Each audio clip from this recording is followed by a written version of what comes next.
Alors le point traditionnel sur le groupe et notamment l'absence de Samba ce matin, je ne sais pas si c'est grave ou pas.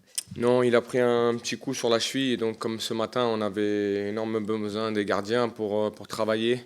On n'a pas voulu rajouter d'impact sur cette cheville. Par contre, il était présent pour regarder toutes les situations tactiques qu'on a travaillées. Et puis, on lui fera un retour aussi vidéo pour qu'il puisse avoir un complément de la séance qu'on a faite aujourd'hui. Mais le plus important, c'est qu'il soit bien samedi. Et surtout, on a voulu gagner 24 heures sur cette contusion qu'il a à la cheville. Il est incertain ou il est... Non, non, non, non, non. Il sera à l'entraînement demain, mais c'était le fait de... Aujourd'hui, comme nos gardiens étaient extrêmement sollicités, on a voulu gagner 24 heures par rapport à ça. Pas Tu disais l'autre jour. Pas d'autres absents par contre. Ouais. On a juste Nordan qui s'entraîne actuellement avec l'académie parce qu'on a souhaité faire redescendre l'intensité pour lui sur un retour de blessure. Donc il a repris, il reprendra une semaine avec l'académie pour qu'il soit dans une intensité qui est plus tranquille et pour lui.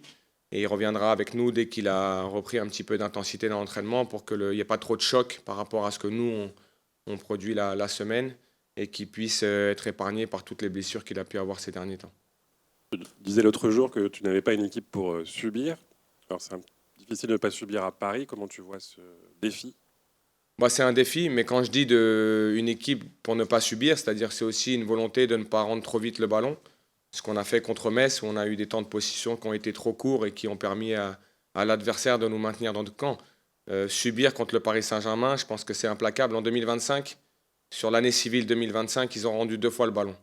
Une fois contre Arsenal, et c'était 51% 49, et une fois contre le Bayern, où c'était 55-45. Sinon, ils l'ont 70% du temps, en moyenne 65% du temps, contre toutes les équipes en Ligue des Champions, en Ligue 1. Donc ce qu'il faut, c'est qu'on soit qualitatif sur nos possession, c'est-à-dire qu'on soit en capacité de leur faire mal lorsqu'on a le ballon et qu'on n'ait pas, nous, des possessions stériles, c'est-à-dire qu'il faut que quand on a le ballon, on l'utilise bien, on les fasse reculer, on les amène aussi à défendre, ça c'est important, mais sur la qualité de jeu qu'ils ont, sur la maîtrise qu'ils ont, même si c'est un petit peu moins important ces dernières semaines, au vu des absents qu'ils ont aussi dans leur effectif. Mais ce qui est sûr, c'est qu'on a travaillé pour optimiser aussi, nous, nos temps de possession et qu'on soit capable d'avoir, nous, nos temps de possession pour se régénérer. Parce que face à ces équipes-là, vous défendez beaucoup. Vous laissez beaucoup d'énergie dans la capacité à récupérer le ballon.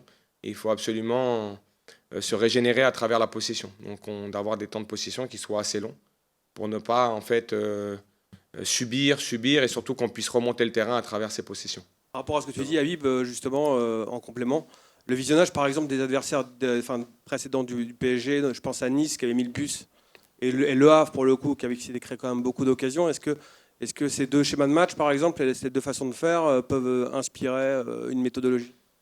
Je ne m'identifie pas à ce qui a été fait de bien par les autres équipes et d'essayer d'avoir un copier-coller. Je prends l'exemple du Havre. Ils ont eu une ambition d'aller les chercher, ils ont eu l'ambition de mettre du pressing. Le coach l'avait dit, il ne voulait pas mettre le bus. Mais la réalité de ce match, c'est qu'ils sont à 4,50 de XG, Paris, et que dans la durée, ils peuvent en mettre 5-6. Oui, le Havre aurait pu marquer. Ils ont été avec leur ambition et elle est louable.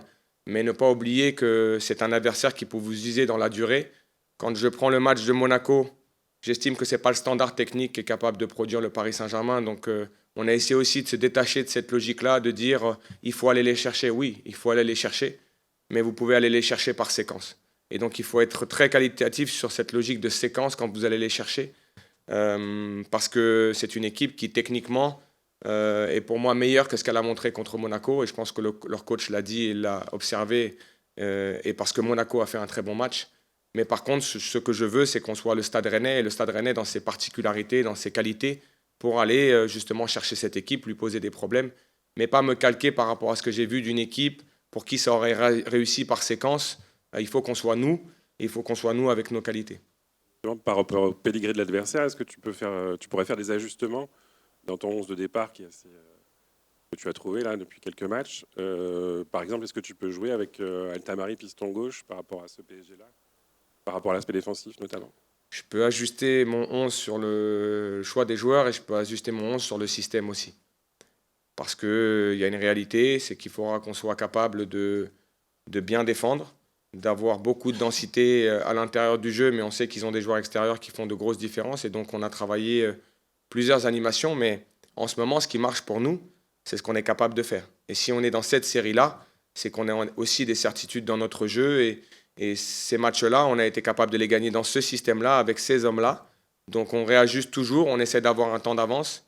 Mais c'est aussi la faculté d'avoir aussi un temps d'avance dans le fait d'évoluer tactiquement.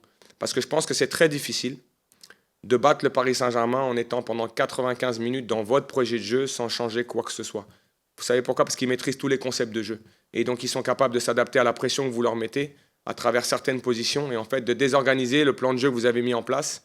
Ils ont les joueurs pour. Et donc nous, il faudra qu'on soit, et moi en tant que coach, très réactif sur cette capacité à de temps en temps changer notre animation sur l'aspect défensif, de temps en temps de changer notre animation offensive pour leur poser beaucoup de problèmes. Je ne suis pas sûr qu'on puisse, contre le Paris Saint-Germain et pour l'avoir vécu l'an dernier, être dans un projet de jeu de la première seconde à la dernière seconde identique. L'année dernière, on a changé notre pression en deuxième mi-temps, on a changé notre animation sur la deuxième mi-temps et c'est ce qui nous avait permis d'être dominants sur la deuxième mi-temps, même si à la fin, on en avait pris 4 parce qu'ils avaient marqué à la 90e et à la 92e. Donc c'est un match qui va se gagner dans le temps où il faudra qu'on soit très très bon et dans notre réactivité à s'adapter à ce qu'eux peuvent produire, mais on va leur imposer des choses aussi. Historiquement, le Stade Rennais est un des clubs qui réussit le mieux face au PSG depuis l'arrivée des actionnaires qataris. Est-ce que ça veut dire quelque chose ou est-ce que ça peut juste être utilisé de ton côté pour instiller une croyance chez tes joueurs? Comment tu vois ça? Ça veut juste dire que le Stade Rennais est une équipe de qualité, historiquement, que par le passé, et je pense qu'il y a un fait marquant, c'est la victoire en Coupe de France où justement le Stade Rennais avait été capable de gagner ce titre face au Paris Saint-Germain. Mais ça, c'est une autre histoire aujourd'hui. L'histoire, elle est toujours belle à raconter parce que c'est important d'avoir un club qui performe face aux grosses équipes et notamment le Paris Saint-Germain. Mais lorsqu'on voit le PSG de cette saison, tout le monde dit qu'ils éprouvent des difficultés. Moi, je les vois et je les ai vus gagner à Barcelone avec un joueur de 17 ans et un joueur de 18 ans, en la personne de Mbaye et Mayoulou. Je les ai vus contre Leverkusen en mettre 7 aussi avec des joueurs et des jeunes joueurs. Donc ils ont aujourd'hui une qualité dans leur effectif qui fait que nous, il faudra qu'on soit très très bon face à ce PSG-là, avec l'histoire du Stade Rennais, avec cette croyance. Moi, ce qui m'intéresse, c'est ce que j'ai dit à mes joueurs. Aujourd'hui, il faut qu'on considère qu'on se déplace au Parc des Princes en étant une équipe forte actuellement. Et il faut qu'on soit dans cette capacité de croyance et surtout de confiance. On ne doit pas y aller en équipe qui se dirait bon, faut espérer que le PSG Saint-Germain soit moins bon, ils vont être très très bons. Ce sera la meilleure version du PSG. C'est une équipe qui n'aime pas perdre 2 fois de suite. C'est une équipe qui sort d'une défaite et qui va être conditionnée pour obtenir un résultat à domicile. Donc on le sait, mais je sais aussi qu'on a beaucoup de force et beaucoup de qualité. On marque beaucoup de buts et il faudra qu'on soit capable de leur poser beaucoup de problèmes. Toi qui étais admiratif du PSG comme tout le monde de la saison dernière, est-ce que tu réfutes le fait qu'ils sont un petit peu moins forts en ce moment de par les éléments, de par les absents, de par plein de choses? Est-ce qu'ils sont un petit peu moins forts et donc plus prenables? Ils perdent plus de points quand même, c'est un fait. Oui, mais je ne sais pas si on peut considérer qu'ils sont moins forts. Ils ont des absents aujourd'hui qui, dans leur qualité de jeu, manquent, dans leur projet de jeu, avec la pression qu'ils sont capables de mettre, leur manque également. Mais ne pas oublier, et je le dis aussi pour le Stade Rennais, les récompenses, elles se font le 16 mai. Et une équipe, elle se construit dans le temps. Il ne faut pas oublier l'intersaison qu'ils ont eue, qui a été infernale, où ils ont eu 22 jours de repos. Ils ont été champions d'Europe. Ils ont joué la finale de la Coupe du Monde des clubs. Donc je pense que c'est une équipe qui a une faculté à monter en puissance au fil de la saison. On oublie que le champion d'Europe n'a pas été souverain toute l'année dernière. Ils sont montés en puissance aussi au mois de janvier et que cette montée en puissance, elle se fait à travers ce qu'ils vivent actuellement, les absents, les blessés. Mais moi, j'ai un grand respect, un immense respect pour ce que produit le PSG. Et donc, il faudra qu'on soit la meilleure version de nous-mêmes, mais avec l'idée qu'on est capable de leur poser des problèmes parce qu'on l'a déjà fait l'an passé. Et on a surtout posé des problèmes au gros de ce championnat cette saison. On dit que corrélation n'est pas causalité, mais force est de constater que les bons résultats de Rennes ces derniers temps sont faits sans certains joueurs, des joueurs d'expérience, des joueurs qui étaient des cadres. Comment on gère ces cadres dans ce temps un peu creux dans leur parcours? Est-ce qu'un match contre le PSG, ils peuvent apporter ce supplément d'expérience et donc ça peut être un match intéressant pour les relancer? Et j'ai une question sur Seko, je vais les mettre toutes d'un coup comme ça. Il y a bientôt la CAN. Est-ce que s'il est sélectionné, est-ce que tu penses que ça peut être un moyen aussi de le relancer un petit peu? Parce que bon, on sent bien qu'après un bon début de saison, en fait, il a eu du mal, aussi des pépins physiques. Est-ce que tu peux le relancer? Non, je pense que les joueurs d'expérience sont nécessaires dans un effectif, qu'ils soient titulaires ou impact player. Les joueurs d'expérience, et je le dis souvent, c'est eux qui font aussi la qualité de l'entraînement lorsqu'ils ne sont pas dans le 11 de départ et qui sont amenés à être dans un rôle différent. Il faut considérer que la qualité d'un entraînement se fait aussi avec 20 joueurs et que ce n'est pas que les 11 qui jouent. Et je leur ai dit, par exemple, hier, sur l'entraînement d'hier, on a eu des joueurs qui ne sont pas forcément dans le 11 de départ régulièrement ces dernières semaines, qui ont été à un très très haut niveau sur l'entraînement, et c'est ce qui permet de créer cette adversité. Sur la logique de relancer des joueurs sur un match où on a besoin d'expérience, j'estime que ce n'est pas le 11 qui caractérise ça, c'est le groupe qui va se déplacer à Paris, c'est le groupe qui va être ensemble sur ce match-là. Je pense que ces dernières semaines, on a montré, et encore une fois à Metz où on fait 3 changements à l'heure de jeu, on a montré que c'était le groupe qui gagnait les matchs. Ce n'est pas le 11. Oui, il y a un 11 qui se dégage, qui a une continuité, mais les impact players ont été très importants dans tous les matchs qu'on a eu à jouer, que ce soit contre Strasbourg, comme Monaco, PFC, Metz. Donc j'estime aujourd'hui que ce n'est pas forcément l'idée de les relancer sur un match comme ça qui va déterminer notre résultat. C'est leur présence dans le groupe, leur présence avec ce groupe pour continuer à encadrer ceux qui démarrent et qui soient investis d'une mission lorsqu'ils sont amenés à rentrer dans ce match et de devoir changer le match ou en tout cas d'accentuer ce que les 11 ont démarré. Ça, c'est un élément. Et après, sur le cas de Seko, ce n'est pas à la sélection ivoirienne de le relancer. La réalité, c'est qu'il vit un moment plus compliqué au Stade Rennais dans le fait qu'il ne joue pas, mais ne pas oublier que sur les 15 derniers jours, il a été blessé. C'est aussi pour ça qu'il n'était pas présent dans le groupe. Je n'ai pas de doute sur la qualité de Seko. Aujourd'hui, il est moins exposé dans ce 11 de départ parce qu'il y a des joueurs qui ont aussi pris leur place et qui sont très bons actuellement. Et donc, on maintient cette dynamique. Mais il est important pour le groupe, comme chacun des 19 joueurs de champ que j'ai à ma disposition. Maintenant, 20-21 avec les jeunes joueurs qui sont avec nous. Mais ce qui est sûr, c'est que c'est difficile lorsque vous sortez d'une équipe, surtout lorsque l'équipe gagne, d'y re-rentrer. Mais ils font énormément d'efforts à l'entraînement pour rentrer dans ce groupe-là. Et puis pour Seko, ça n'est que 2 jours d'entraînement. Il a été blessé 15 jours. Donc on se donne encore demain pour savoir si l'objectif, c'est de le ramener dans le groupe contre Paris ou si la perspective, c'est celle de Brest. Ce qui est bien, c'est qu'il se sent bien. Il n'a plus de douleur, en tout cas, sur sa blessure. Et on se donne encore 24 heures demain parce qu'on aura besoin de joueurs à 100% demain. Mais que ça soit sur le 11 de départ, mais également sur les impact players. Demain, samedi, parce que souvent, j'ai l'impression d'être à 24 heures du match, mais on est bien à 48 heures du match. Donc on a encore l'entraînement de demain pour ajuster tout ça. Habib, de toutes tes associations possibles devant, je crois qu'il y en a une qui n'a jamais démarré ensemble, Brel et Kader, si je ne dis pas de bêtises. Esteban n'a pas marqué depuis 3 matchs. Est-ce que ça peut être une tentation pour toi d'aller démarrer avec Kader, qui avait été bon d'ailleurs contre le PSG la saison dernière, et Brel devant, parce qu'en plus c'est des joueurs qui peuvent te gagner peut-être des ballons hauts. Est-ce que c'est une tentation, mais ce que je vous ai dit, c'est qu'il faut considérer aujourd'hui que Kader n'a pas 90 minutes dans les jambes. Il a ce problème de pulbalgie naissante et qui l'empêche aujourd'hui de pouvoir être à 100% de ses moyens. J'estime qu'aujourd'hui, au vu de sa qualité, même quand il n'est pas à 100%, il est important pour nous. La question, je me la suis posée sur les rotations, sur le fait de soulager aussi un petit peu Esteban sur le temps de jeu, parce qu'Esteban a beaucoup joué. C'est un joueur, et je le regrette, mais lorsqu'il a marqué son triplé, a été très, très, très exposé.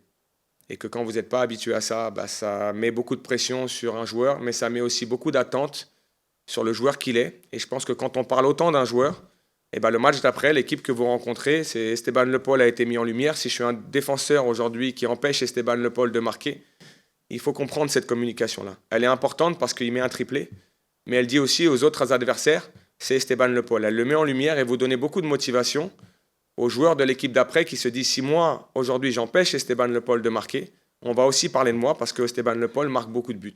Et je pense que les moments quand un joueur marque, c'est là où il faut qu'on soit très vigilant sur son exposition. Elle a été logique, elle a été peut-être naturelle, mais depuis, c'est beaucoup de pression sur Esteban et cette pression-là, j'essaie de la décharger en lui disant, écoute, comme d'habitude, tu vas marquer des buts et je pense qu'il travaille pour ça tous les jours à l'entraînement. Donc on a pensé aussi à cette association, mais aujourd'hui on n'a pas un Kader à 100% pour considérer que dans le travail, il a 90 minutes. Donc on est sur une gestion aussi de Kader. Ça ne veut pas dire qu'il ne démarrera pas samedi, mais ce qui est sûr, c'est qu'on essaye de le ménager parce qu'on ne veut pas le perdre. On est limité sur ce type de poste. On a Elias Legendre qui vient de signer professionnel. On a Lucas Rosier qu'on a mis devant aussi de temps en temps sur quelques matchs. On a mis Ludo. Mais les 3 vrais au poste sont Kader Maïté, Esteban Le Paul et Brel Mbolo. Donc on ne peut pas se permettre de perdre un de ces joueurs-là. Il ne faut pas que ça s'arrête, le Kader, justement, c'est une pubalgie naissante. Aujourd'hui, au vu du médical, il n'y a aucune prescription pour l'arrêter parce que ça serait en fait ne pas gagner de temps. Lorsque vous avez une pubalgie comme celle-ci, c'est ce qu'a aujourd'hui Jérémy Jacquet.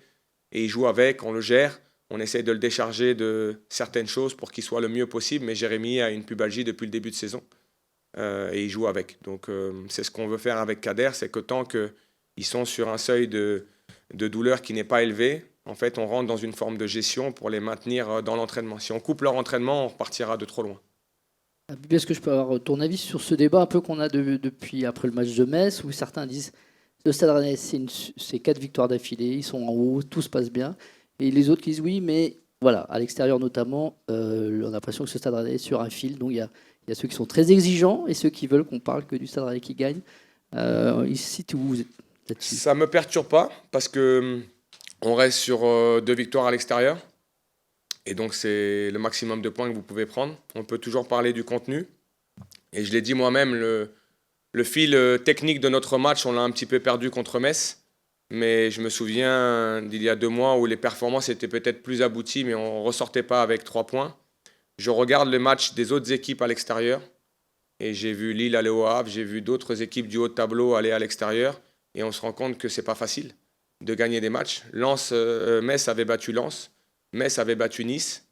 Lens n'a perdu que 3 matchs cette saison et ils ont perdu à Metz. Donc aujourd'hui, ce qui m'intéresse aussi, c'est la dynamique positive que nous avons à travers cette dynamique de résultats. Et qu'on peut toujours être en exigence du contenu sur 95 minutes et de temps en temps ne pas avoir les résultats.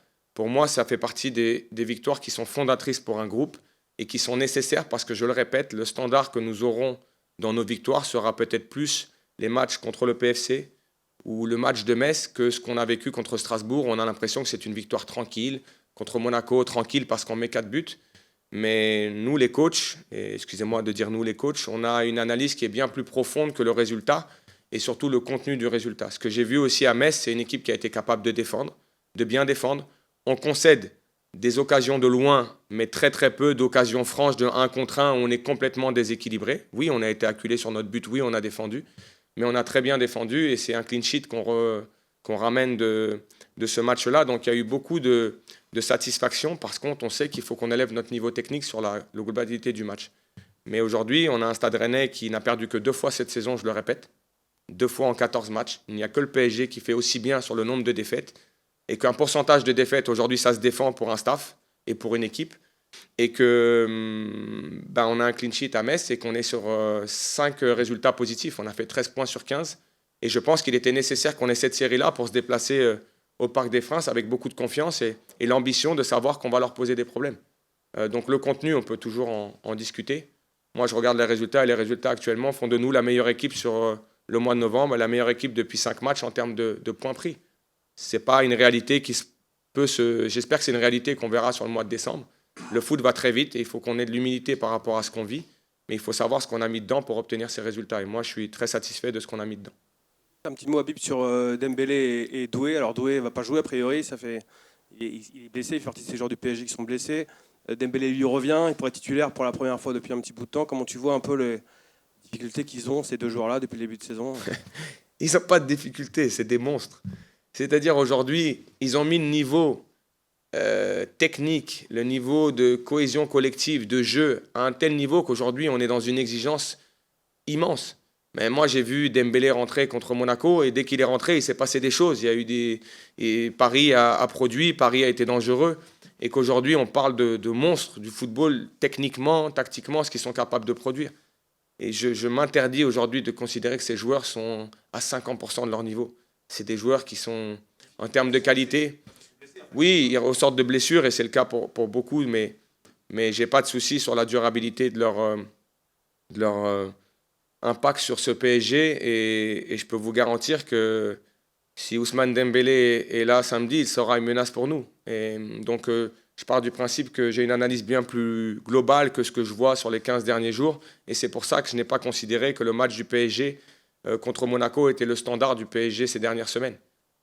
C'est un match, c'est un scénario qu'ils ont vécu. Mais nous, on s'attend à une version du PSG, surtout à domicile, avant un match de Ligue des Champions où ils vont être vraiment remontés. Ils ont eu du repos, on l'a entendu. Et donc, il faudra qu'on soit prêt, et prêt à affronter les meilleurs joueurs du Paris Saint-Germain. Et si Dembélé est là, il faudra l'affronter. Si Doué est là, il faudra qu'on soit capable de l'affronter. Il y a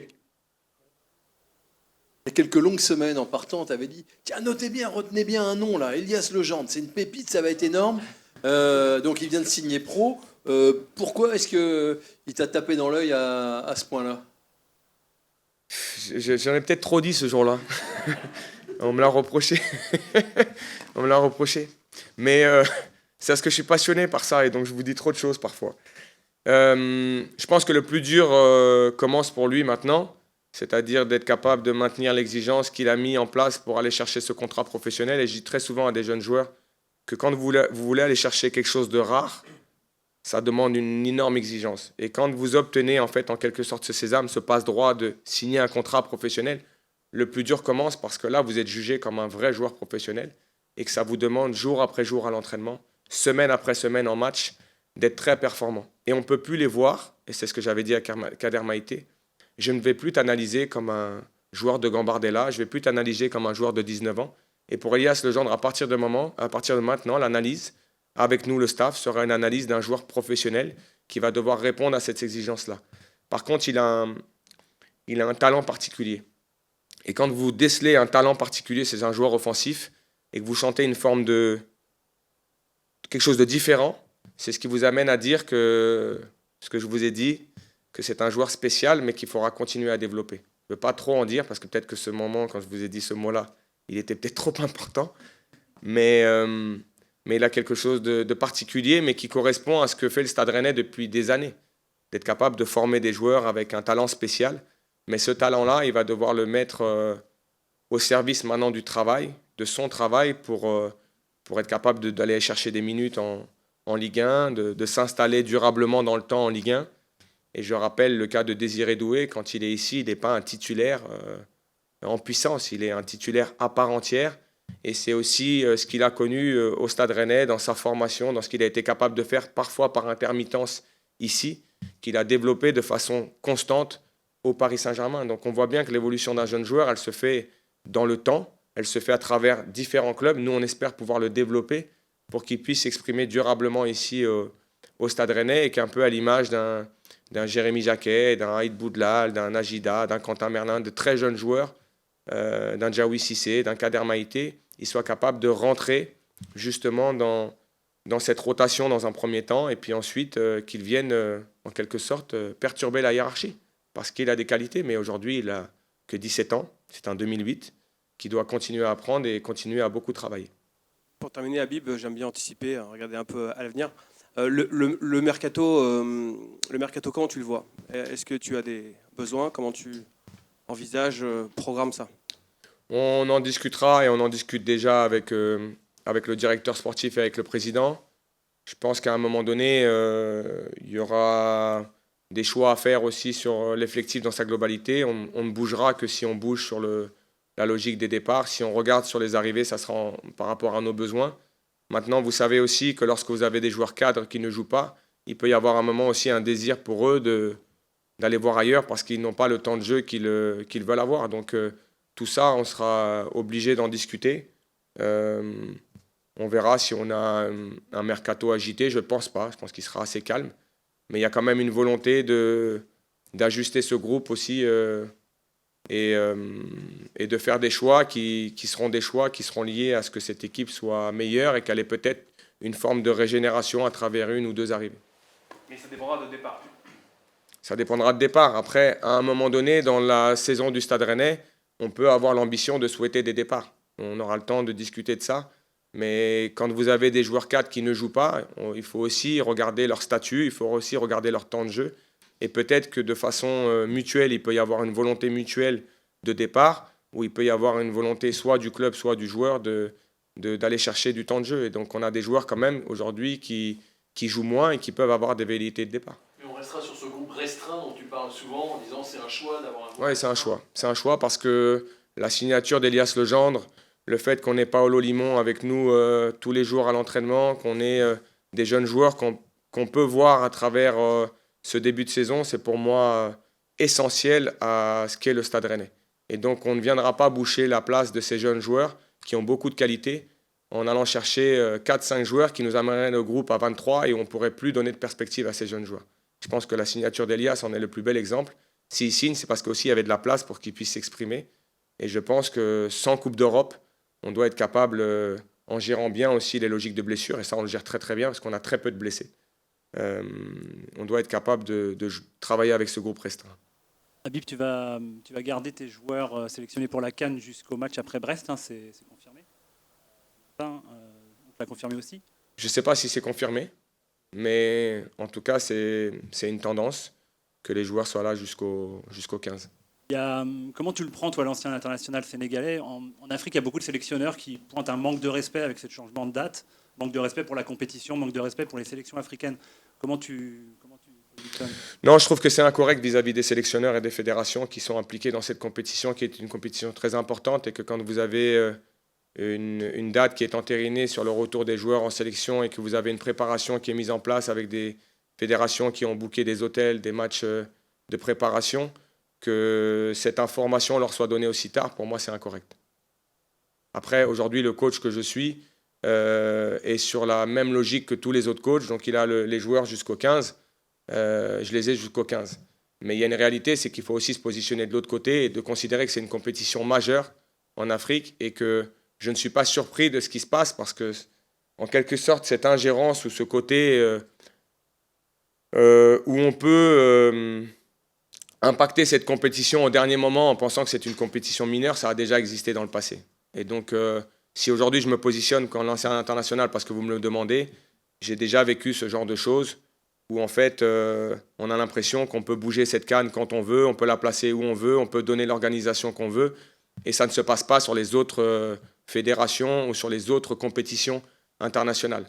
La CAN, tout le monde sait qu'elle a été placée là depuis très longtemps. Elle a été bougée là pour la Coupe du Monde des clubs, et qu'à partir du moment où elle a été bougée là, tout le monde savait au moment où elle était. Et si nous, on nous avait demandé de libérer nos joueurs le 8, on l'aurait fait le 8, et on fait partie des clubs qui n'ont mis aucune pression sur aucune fédération pour garder nos joueurs.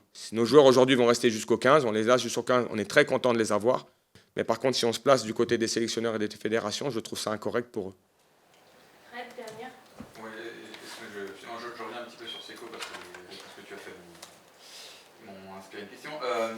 Aujourd'hui, avec un milieu qui tourne bien, et vu les profils que tu as et le jeu que tu vas avoir développé, qu'est-ce que Seko pourrait apporter à cette équipe? Quelles sont les qualités chez lui spécifiques que tu penses, quelle serait sa plus-value, grosso modo, aujourd'hui de l'intégrer dans l'équipe? Celle que vous avez vue de Seko avant qu'il soit ici, une fois qu'il a été ici, où je pense qu'aujourd'hui, on prend l'exemple des profils, mais lorsqu'on voit un Mady Camara qui est très impactant dans la profondeur, d'être capable de courir dans ses zones assises, de percuter balle au pied, Seko a toutes ces qualités-là. Et donc si aujourd'hui on imagine Seko dans notre milieu à 3 en tant que milieu gauche, il pourrait parfaitement impacter l'équipe comme il l'a déjà fait ici au Stade Rennais, dans ce poste-là, c'est-à-dire de capable de porter le ballon, de venir courir dans ses zones assistes, de nous offrir des solutions de frappe aussi, comme peut le faire un Djaoui de loin, avec un Mady qui, lui, comme il est droitier à droite, il n'a pas forcément ces opportunités-là, mais Seko nous a déjà apporté ça, et que je pense que dans ce qu'on produit actuellement, il pourrait tout à fait rentrer dans ce milieu de terrain. Aujourd'hui, il y a une réalité, c'est qu'il a été blessé, il a été à court de forme, on a fait d'autres choix, des choix qui se sont avérés payants. Mais je le répète, Seko aujourd'hui est dans le collectif, intégré au collectif, et il sera une force vive de notre effectif. Mais avec un temps de jeu qui, pour l'instant, pour lui, est limité, lié à, on l'a dit, des choix différents et aussi des blessures. Quand tu parles du mercato, tu ne penses pas à Fofana, par exemple? Je parle aussi de tous ces joueurs qui ont des statuts et qui jouent moins. Aujourd'hui, on n'est pas à l'abri que des joueurs qui jouent moins, je ne veux pas les citer, mais des joueurs qui jouent moins nous demandent à un moment donné d'avoir une horizon différente pour eux sur une saison. Lorsque vous êtes amené à ne pas jouer, vous pouvez être amené à vouloir jouer, et que si les portes vous semblent fermées dans le club dans lequel vous êtes, vous pouvez demander à partir. Il y a aussi une volonté pour nous de renforcer l'équipe s'il y a des départs, et ça sera en fonction aussi de toutes ces situations-là. Donc on en discute avec Loïc Dérisiré, le président, mais on n'a tiré aucun constat aujourd'hui à date. Mais notre job, c'est aussi d'anticiper ces choses-là. Dernière, Xavier, et après On a tous vu les violences qu'il y a eu à Nice. Est-ce que tu as été choqué par un cap qui semble avoir été franchi sur ces événements-là? Mais je suis choqué par l'image que nous donnons de notre football à travers ces actes-là. Je suis choqué parce que j'estime que c'est inacceptable aujourd'hui qu'on ait ce type de confrontation. Et là où je suis choqué, en fait, et c'est ce que je dis, c'est qu'il va falloir vite qu'on se réveille, en fait. Il va falloir vite qu'on se réveille parce que ce qui se passe dans le football à travers ça, aujourd'hui, on est sur des insultes, des crachats, peut-être des coups, mais le jour où on va aller plus loin que ça, on va faire quoi? On va se réveiller un matin et on va se dire « Ah, bah, il aurait fallu que… » La problématique, c'est que ce n'est pas une problématique récente qui s'est juste passée à Nice, ça s'est passé ailleurs. Et j'ai discuté ici et je l'ai expliqué ici. Aujourd'hui, on a un droit de spectacle. Les supporters viennent voir un spectacle. Quand cette relation change dans l'exigence de l'un vis-à-vis de l'autre, c'est là où ça me paraît démesuré. Donc ce qui s'est passé à Nice, je le dis, à mon sens, c'est inacceptable. Des sanctions doivent être prises parce que ce n'est pas l'image qu'on veut donner de notre football et de la Ligue 1, et surtout pas du football en général.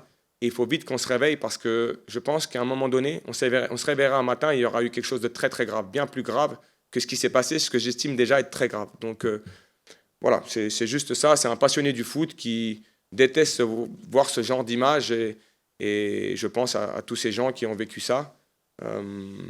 Et voilà, ça n'a pas notre place dans le football aujourd'hui. On a trop de mansuétude avec les supporters quand ils râlent. Mais ce n'est pas des supporters. Arrêtons de les appeler supporters, vous leur donnez de la force en fait. En fait, ce n'est pas des supporters.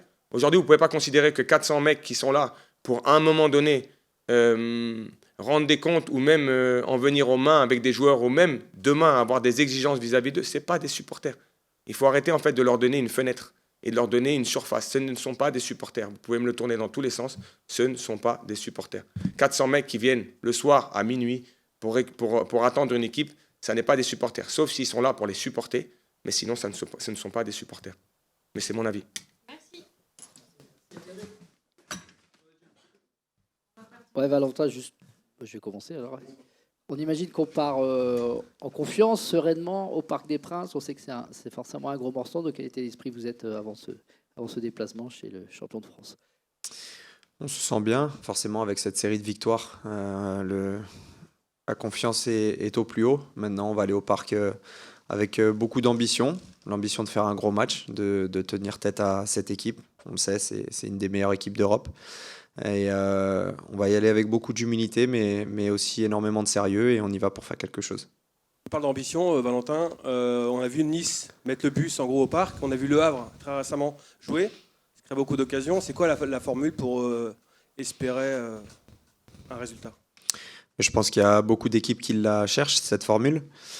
Ce qu'on sait, c'est que le PSG prive les adversaires de ballon. Donc parfois, les adversaires font exprès, comme vous dites, de mettre le bus. C'est une tactique qui est envisageable.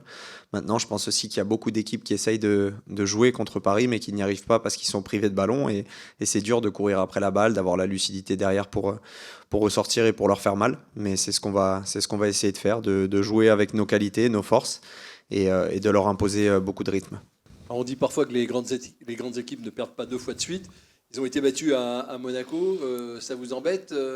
Ils vont avoir une revanche à prendre, ils vont être un peu vexés. Comment on peut gérer ça? Ça, c'est leur problème, c'est pas le nôtre. Quelle que soit l'issue du match contre Monaco, nous, on aurait été là-bas avec les mêmes intentions, les mêmes envies. Donc voilà, on sait que ce sera un match compliqué. Mais comme je vous l'ai dit, on y va avec beaucoup d'ambition. Et le résultat précédent de leur match ne nous importe pas trop. Valentin, sur la dernière heure de jeu face à Metz, vous avez un petit peu perdu en qualité technique. Est-ce que ça va être un des axes d'amélioration importants, enfin même inconditionnel, on va dire, face au PSG pour espérer faire quelque chose? Oui, je pense que c'était clair sur ce match-là. Si on veut faire quelque chose ce week-end à Paris, il faudra vraiment bien utiliser le ballon quand on le récupérera et quand on l'aura. Et c'est ce qu'on n'a pas su bien faire à Metz. Et on a vu toutes les situations que s'est créé le FC Metz face à nous, sur nos pertes de balles, sur notre manque de qualité technique, de justesse. Et je pense qu'on le sait tous, mais si on refait ça au Parc ce week-end, ça peut nous coûter cher. Ils ont pas mal d'absents, sauf dans le secteur de jeu dans lequel tu vas te retrouver au milieu de terrain, où il y a Vitinha, Joao Neves, Fabian Ruiz. Comment on vit les oppositions face à ce milieu de terrain qui est peut-être un des meilleurs d'Europe en ce moment? J'ai pas entendu le début de votre question. Vous avez dit ils ont pas mal d'absents? Ouais, Chevalier, Mendes. Ah oui, mais pas au milieu. Non, pas au milieu, ah oui. je dis, sauf au milieu, qui est le secteur où il y aura les trois milieux. On sait très bien que c'est un milieu ultra performant, peut-être le meilleur d'Europe actuellement. Mais c'est justement un très bon challenge pour toute l'équipe, pour mes coéquipiers qui joueront au milieu et aussi pour toute l'équipe en général, parce que je pense qu'ils ont de la qualité au milieu, mais ils ont aussi de la qualité à d'autres postes. Et on est footballeur pour jouer ce genre de match. C'est un challenge qui est très excitant et ce sera à nous de les regarder droit dans les yeux et, comme je vous ai dit, d'essayer de leur faire mal et de leur imposer quelque chose. Il n'y a pas besoin de motivation supplémentaire quand on va jouer au parc. Elle est là de facto parce que c'est le PSG en face. Est-ce que toi, tu as un rôle à jouer par rapport aux jeunes qui n'ont pas forcément affronté Paris sur son terrain? On a une équipe jeune, c'est vrai, mais on a beaucoup de jeunes qui sont déjà matures, je trouve, malgré leur jeune âge. Et ça, c'est très important. Ça nous fait gagner du temps. Et comme vous l'avez dit, la motivation, forcément, pour ce genre de match, on sait que ce sont des matchs regardés. Il ne faudra pas que les émotions prennent le dessus, même dans l'impact. Voilà, qu'on ne fasse pas de fautes stupides, d'excès d'engagement. Mais je pense qu'on a suffisamment de cadres dans l'équipe pour faire passer le message et y aller avec tous la même intention. Tu as des souvenirs de victoire au parc? J'ai gagné une fois au parc avec l'OM. C'était en championnat. Je ne sais plus si c'était 2019-2020 ou 2020-2021. On gagne sur un but de Flo Thauvin, deuxième poteau, je crois, 1-0. L'équipe, Valentin, reste sur un mois de novembre parfait, 4 victoires. Toi aussi, tu restes sur un mois de novembre qui est vraiment très, très complet, très dense. Tu sens que là, tu as passé un cap aussi dans ton aventure rennaise? Je me sens très bien, ça c'est sûr, mais je pense aussi que mes coéquipiers m'aident beaucoup dans ce sens, parce que il ne faut pas oublier que c'est un sport collectif, et je pense que quand l'équipe brille, quand je dis brille, c'est les résultats, toutes les individualités ressortent. Et effectivement, je me sens très bien, le fait d'enchaîner aussi. Le coach a mis un 11 à plusieurs reprises pendant ce mois de novembre, donc forcément les automatismes se trouvent de plus en plus. Et c'est que le début. J'ai eu aussi quelques petits pépins au début de la saison qui m'ont empêché d'enchaîner, ne serait-ce que les entraînements. Et là, je me sens bien physiquement. J'espère que ça va durer le plus longtemps possible.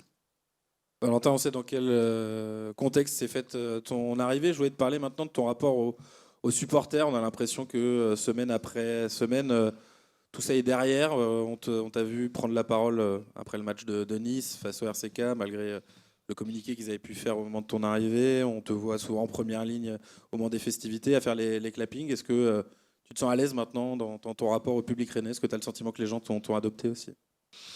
Il faudrait leur poser la question, ce qu'il en est de ma situation personnelle et de mon ressenti.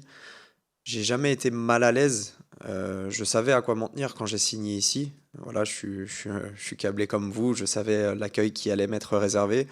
Maintenant, je pars du principe que quand on donne tout et quand on montre aux gens qu'on n'a qu'une seule idée en tête, c'est de performer et d'aider le club à grandir, à gagner des matchs, on peut que nous le rendre. Voilà, moi, c'est ce que j'essaye de faire. Tout n'est pas parfait, j'en suis conscient. Mais en tout cas, mes coéquipiers et moi, on essaye de ne pas tricher. Et je pense qu'à partir de ce moment-là, les supporters s'en rendent compte et on ne fait plus qu'un avec eux. Et c'est ce qui se passe en ce moment. Et j'espère que ça va durer toute la saison parce qu'on a vraiment besoin d'eux. Chaque déplacement, ils sont là.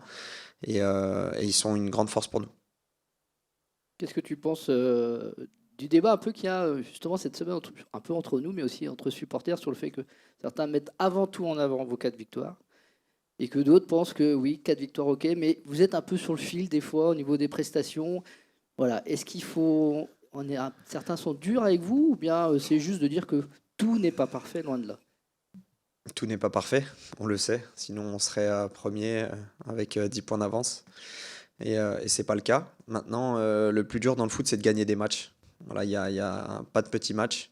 On a fait des très belles performances, d'autres moins bonnes, mais on a réussi à gagner. Et quand on regarde un peu en arrière, on sait que ça n'a pas été facile et qu'il y a des matchs où on a laissé passer des points, beaucoup de points, avec des opportunités de recoller.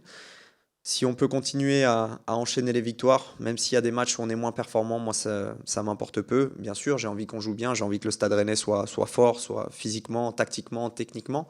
Mais comme je vous ai dit, Nice a perdu à Metz, Lens a perdu à Metz. C'est pas facile d'aller jouer dans tous les stades de Ligue 1. Et même si on n'était pas à la hauteur de ce qu'on voulait vendredi dernier, on a pris 3 points. Donc moi, je reste positif là-dessus. Et comme vous l'avez dit, tout n'est pas parfait, on le sait, mais on travaille tous les jours pour gommer toutes nos petites erreurs. Les bons résultats récents de Rennes se sont faits, je ne vais pas dire au détriment, mais en tout cas sans un certain nombre de joueurs qui étaient des cadres au début, comme Lido, Seco, Anthony en défense. Est-ce que toi, en tant que capitaine, tu estimes que tu as un peu un rôle à jouer vis-à-vis de ces joueurs-là pour les aider à rester concernés, parce que ça doit être dur pour eux à vivre. C'est dur de revenir dans une équipe qui performe. Donc, est-ce que toi, en tant que capitaine, tu te sens un rôle vis-à-vis d'eux? Est-ce que tu leur parles et comment tu les sens dans le vestiaire? Le coach en a parlé aujourd'hui en plus. C'est intéressant que vous posiez la question parce que parfois, quand on fait des entraînements, l'adversité qu'on rencontre, elle est vraiment très forte. Et on se rend compte qu'on a un groupe homogène, en fait, avec des joueurs qui sont remplaçants actuellement, mais qui seraient capables de démarrer les matchs.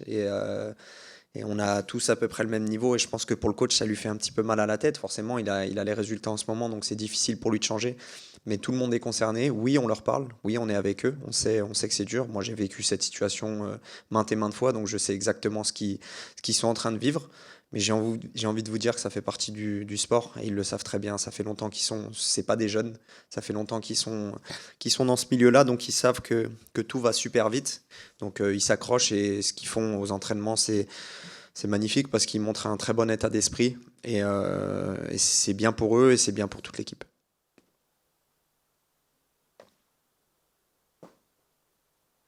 Valentin, cette semaine, pour changer de match, il y a eu le tirage à Coupe de France, un adversaire assez simple pour commencer. Est-ce que cette saison, on a un objectif au côté Stade Rennais? Tout simplement, qu'est-ce qu'on envisage?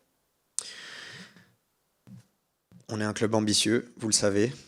C'est une compétition où le chemin est assez court pour aller en finale et décrocher un titre. Donc il faut vraiment qu'on ait conscience de ça et qu'on se dise il faut que ça devienne un objectif commun, tous ensemble. Voilà, moi, j'ai jamais eu la chance de gagner un titre dans ma carrière et j'aimerais bien connaître cette sensation. Donc forcément, on est plutôt satisfait de ce tirage, mais il faut pas se dire que ça va être un match facile parce que j'ai connu aussi des désillusions en Coupe de France contre des équipes qui étaient censées nous être largement inférieures. Donc voilà, il faudra y aller avec beaucoup d'humilité. Est-ce que par contre le fait de finalement recevoir Roison Park, ça peut être un petit plus, même si finalement, pas une grande différence peut-être avec un déplacement au Stade de l'Aune, enfin en Vendée? Oui, si, ça, je pense que ça joue en notre faveur parce que c'est un terrain et c'est un stade qu'on connaît bien. Donc voilà, à ce niveau-là, on sera à l'aise. Mais encore une fois, il ne faut pas prendre ce match pour acquis parce que c'est là où on aura de très mauvaises surprises. Dernière question. Valentin, comment en tant que joueur de foot professionnel tu as vécu ce qu'ont vécu tes collègues à Nice? Tu as déjà vécu des ambiances chaudes, des confrontations avec les supporters. Là, on a passé un cap. Comment on vit ça en tant que footeux? Je suis triste pour le football français parce que ça renvoie pas une bonne image. Voilà, moi je suis pas trop les réseaux sociaux, les journaux, désolé pour vous, mais on a vu que ça depuis une semaine et je pense que ça fait pas une bonne pub pour notre championnat. Donc voilà, je regrette ce qui s'est passé. J'ai pas les tenants, les aboutissants. Je comprends bien évidemment le mécontentement des supporters niçois parce que les résultats actuels de leur équipe ne sont pas satisfaisants. J'ai connu ça, comme vous l'avez dit, à Marseille aussi. C'est jamais facile et j'espère pour leur club que ça ira mieux parce que c'est jamais facile de travailler dans ces ambiances et dans ces atmosphères. Merci à vous.